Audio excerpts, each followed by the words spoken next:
अस्सलाम वालेकुम। 7 जुलाई 2023 को अचानक हमास ने इसराइल पर रॉकेट हमले शुरू कर दिए। ये हमला इतना अचानक था कि इसराइल का दिफाई निज़ाम बौखला गया। हजारों की तादाद में इसराइल पर आते रॉकेटों को दिफाई निज़ाम को रोकने में दुश्वारी हुई, लेकिन इसराइल पर इल्जाम है कि हमास के बनाने में इसराइल का ही हाथ है। इस वीडियो में फलस्तीनी जमात हमास के मुतल्लिक इस इल्जाम समेत 7 फैक्ट्स एक्सप्लोर किए जाएंगे। नंबर 1, हमास जो कि फलस्तीनी सियासी अस्करी तंजीम है। हमास 35 बरस कबल 10 दिसंबर 1987 को वजूद में आई। हमास का समाजी विंग दावा के नाम से काम करता है, जबकि हमास का अस्करी विंग अल-अदीन अल-क़िस्साम ब्रिगेड के नाम से हरकत में है। हमास ने 2006 में होने वाले इलेक्शन में कामयाबी के बाद गजा पट्टी में अपनी जलावतन हुकूमत बनाई। हमास के बानी अहमद यासीन थे, जो कि इसराइली हमले में ही शहीद हुए। इस वक्त इस्माइल हानिया हमास के चेयरमैन हैं। नंबर 2, हमास इसराइल तनाज़ा। हमास जो कि सियासी अस्करी तंजीम है, मुख्तलिफ वजूहात की बिना पर इसराइल पर हमले करती है। हमास खुद को मज़हमती तारीख के तौर पर देखती है। हमास का मौक़िफ़ है कि फ़लस्तीनियों की खुद इरादियत और आज़ादी के असूल के लिए हमले ज़रूरी हैं।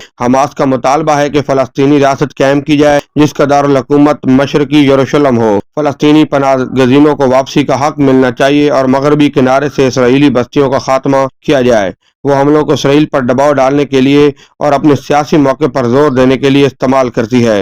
नंबर 3, हमास के इत्तेहादी। ईरान, कतर, शाम और तुर्की हमास के हमायती हैं, जबकि गैर रियासती हमायतियों में हिज़्बुल्लाह का नाम सरफहरिस्त है। नंबर 4, कनाडा, यूरोपीय यूनियन, इसराइल, जापान, ऑस्ट्रेलिया, बरतानिया और अमेरिका ने हमास को दहशतगर्द तंजीम डिक्लेयर किया हुआ है, जबकि ब्राजील, चाइना, मिस्र, ईरान, नॉर्वे, कतर, रूस, शाम और तुर्की हमास को शिद्दत पसंद जमात डिक्लेयर नहीं करते। नंबर 5, हमास के क़याम के बारे कहा जाता है कि ये जमात खुद इसराइल की हिमायत से क़याम अमल में लाई गई, क्योंकि जिस वक्त हमास का क़याम अमल में लाया गया तो उस वक्त इसराइल यासिर अरफात की मकबूलियत और शख्सियत से खौफजदा था। इस इल्ज़ाम में कितनी सदाकत है ये तो खुदा जाने, लेकिन अहले यहूद का हमेशा से वतीरा रहा है कि मुसलमानों को लड़वा कर हुकूमत करते रहे, लेकिन इस इल्ज़ाम की दोनों फरीकैन तरदीद भी करते रहे हैं। नंबर 6, हमास इसराइल झड़पें। हमास और इसराइल में होने वाली झड़पों से मुतालिक सही तादाद बताना तो नामुमकिन, लेकिन चंद अहम वाक़यात बयान करते हैं। हमास का पहला हमला 1989 के मौसम बहार में हुआ, जब हमास ने 2 इसराइली फौजियों को अगवा करके हलाक कर दिया। हमास ने पहला खुदकुश अटैक 1993 में मगरबी किनारे के महूला जंक्शन पर किया था, जो 2 बसों के दरमियान खड़ी एक कार को इस्तेमाल करते हुए किया गया था। हमास ने 2001 से इसराइल पर रॉकेट हमले शुरू किए और हजारों रॉकेट दागे, जिनके नतीजे में 15 हलाकतें हुई। एक रिपोर्ट के मुताबिक 2014 में हमास और इसराइल के दरमियान तनाज़े के बाद हमास ने इसराइल पर 2500 से लेकर 3000 तक रॉकेट और मार्टर फायर किए, जबकि 2018 और 2019 में गजा सरहदी तजाज के दरमियान हमास ने इसराइल के साथ मिलती गजा की सरहद पर यहूदियों को वापस भेजने के मुतालिक किए गए वापसी के अजीम मार्च में हिस्सा लिया। कम अज कम 183 फलस्तीनी शहीद हुए। 2021 इसराइल फलस्तीन बहरान के बाद इसराइल और हमास के दरमियान गजा में एक बार फिर झड़प हुई।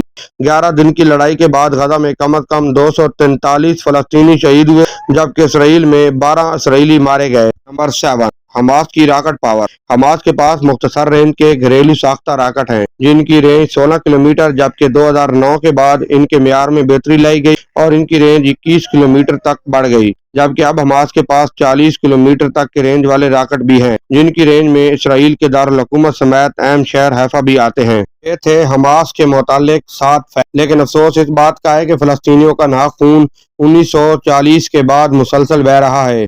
दुआ है अल्लाह ताला फलस्तीनियों को इसराइलियों के चुंगल से आज़ादी दे।